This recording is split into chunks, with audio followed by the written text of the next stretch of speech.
What is up guys, Zach here from the Chaos Galaxy, and today I'm going to be doing a tutorial video, and in this episode I'm going to be showing you how to make a deck box for your homemade trading cards, like this one here. Also, if you haven't checked out my other tutorial videos on how to make your own trading cards and how to make your own trading card booster packs, check those videos out in the description below. And also, if you're just interested in trading card games in general, then check out my trading card game, the Chaos Galaxy TCG. Got some cards here. I've recently released the brand new starter decks for this game, so if you fancy taking a look at that, I'd really appreciate it. Okay, so let's get started. I'll quickly go through everything you need to make your deck boxes. First of all, you'll need a sheet of A4 printer paper. You'll need a sheet of slightly thicker A4 card. Now this can be anything from slightly thick paper like I've got here, or you could go all out and use, I don't know, like a big piece of cardboard here. This is just going to determine the overall thickness of your boxes, so it's completely up to you with how hefty you want to go with your box. But after that, you'll need some glue, you'll need a pencil, a pen, some colouring tools. I'm using my Copic markers here today, and then you'll also need something to cut out the shape of your box. You can use scissors. I personally like using a ruler and a craft knife. It just gives you a nice straight cut with your edges, but be careful if you're a younger viewer, do be careful when using a knife. I don't want you to slice your fingers open and have your parents shouting at me in the comment section, which has happened before. Also, one final step which is optional but highly recommended, I suggest using a computer and a printer to print out the stencil of your card box. You can draw one out by hand, although this is quite a long-winded process and isn't as accurate as printing, but if you don't have access to a printer, then go ahead and draw your box by hand. Okay, so the first step is getting the template for your deck box, and I've set up the camera here just filming my computer screen, and I'll show you why it's for good reason. So the first thing you want to do is just go onto the internet and just type in trading card box net. So the net for a box. The first image that comes up I think is perfect. I'll leave a link to this image in the description. What you want to do is you want to go and take this image and just put it into a Word document. Like I said, you can do this all by hand if you want to, but I just find it a lot easier like this. You can get rid of these measurements. So the main part about this step is you need to get this image the exact size of the trading cards you're going to be using. So to measure this all out to the right size, the first thing I'm going to do is literally take a physical A4 sheet of paper like this, hold it up to the computer, and then resize this sheet of paper so that it's the same size as that A4. That'll give you an exact life-size image of what your printout's going to look like, so a bit smaller than that. Okay, so that's perfectly lined up. And now this image is an A4 sheet of paper. You're then going to take one of your trading cards and hold that up to the screen and measure out this box so that one of the large faces of the box is the exact same size or slightly bigger than your trading card. So let's go ahead and do this. Okay, so there, you want to kind of get it as tight as possible without being smaller than the card. So I'll leave a tiny bit of space for error, so that's perfect there. There, this is a full-size image of how big our box is going to be with the cards inside. And after you've done that, you can either print it off straight away, and you'll be left with a deck box that looks like this, so just a kind of normal rectangular box. Or what you can do is, and this is the way I prefer to do it, just make yourself a little rectangle at the top of this side of the box here. So that big should be enough. Let's just make it white with a black border. Okay, so if you add this square onto the top, and then when you go to make your box later, it will have this little flap at the top here. And I much prefer these for deck boxes. I think it just kind of displays the cards a lot better. But you know, it's up to you. You choose what deck box you want.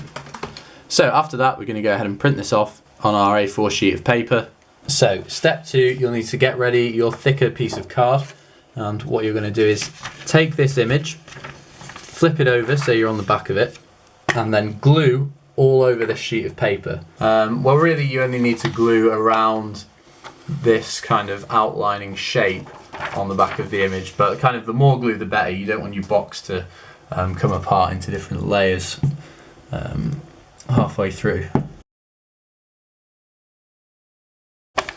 Okay, so that's really drenched in glue now. You're going to take your sheet of card and just measure up and glue your template onto the card. Okay, so there, this leaves you with kind of 2 sheets of paper stuck together, which should be quite thick, nice and protective for the cards that you're going to be putting inside. So this is the final thickness of your box. Okay, so the next step is you take your cutting knife or your scissors, and what you're going to do here is cut around the outline of this shape. Don't cut any of these dotted lines, literally just go around the bold black lines on the outside and cut the whole thing out. You don't want to be cutting into it, otherwise your box will be full of holes when you come and finish with it.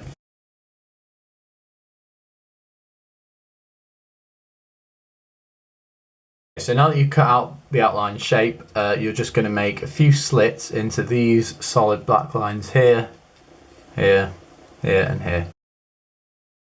Okay, the optional step as well, which is something I really like to do on a lot of my card games, is to have a hole in the box in the middle here. I think this just adds a lot more depth into the box that you make. So the best way to get this hole where you can see the cards inside is to literally take one of your playing cards, so let's say this guy here for example, place him down right next to where you want to cut the hole, and then just kind of use your eye to look at where the guy's features are that you want poking through the box, and then just draw yourself a little square or a little window for you to cut out and have him poking through. So just something very simple like that should be absolutely fine, and then just go ahead and cut this out. And you can do it any shape you want as well. It doesn't necessarily have to be a little square box that he looks through.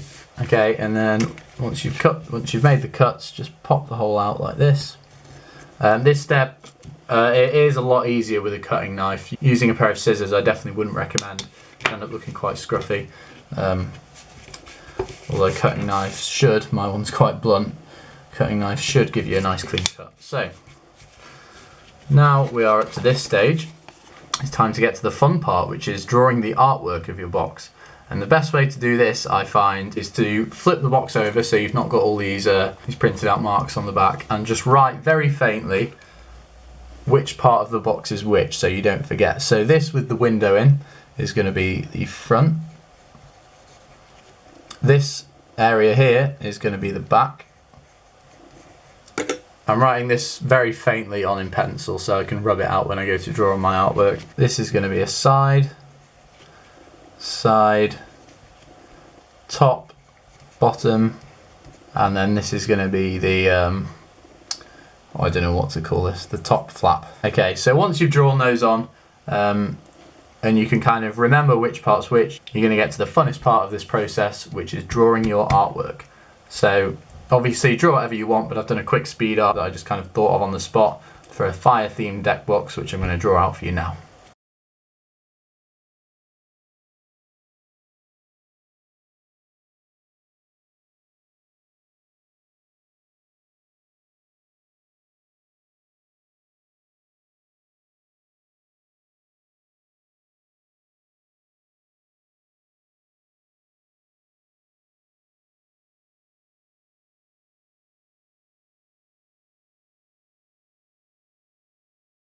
So once you've drawn that out, you should be left with a net like this, and then what you're going to do is fold over all the different flaps and parts of the box. So you're going to turn it over again and go to the guidelines that we printed off before, and literally over every dotted line you're going to fold every single piece, fold it back up. Fold it quite nice and tight as well, because this helps keep the shape of the box. You'll have a nice square box if you fold these lines quite tightly, whereas if you don't press them down hard enough, they could just bend and sort of make like a curved shape like that, which you don't want.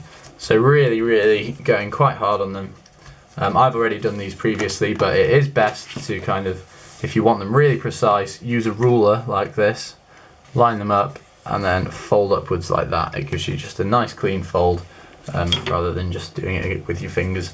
So once you've done that, you're pretty much up to the final step. All you need to do is just grab your glue or double-sided tape or whatever and glue this side to the inside of this side flap so you can't see it. I'll just do that very quickly.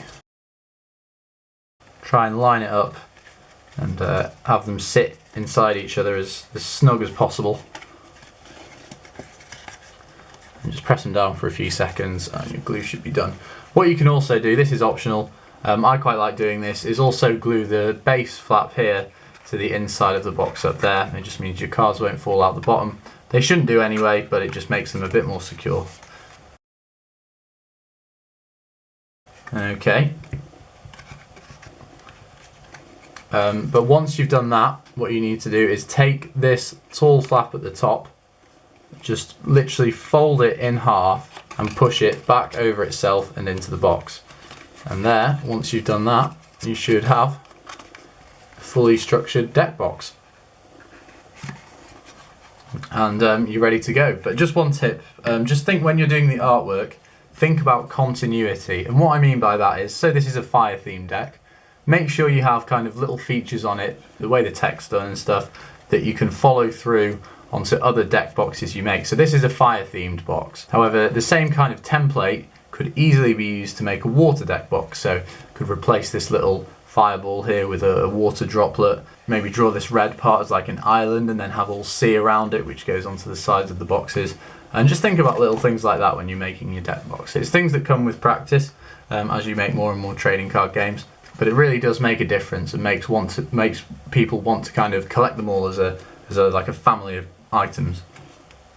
And then the final step of the process, which is the most satisfying bit, is actually taking the deck of cards that you've made and putting them into your deck box.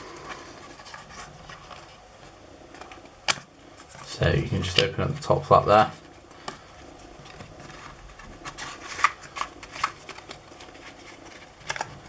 Place your cards inside, and then you've got the front one poking through the window at the top. Chaos Galaxy Fire Deck. Now this template leaves a bit of space. You could probably fit about 50 or so cards in here. There's 35 in this box already, so there's plenty of room depending on how many cards you've made. But that's going to be the end of this tutorial.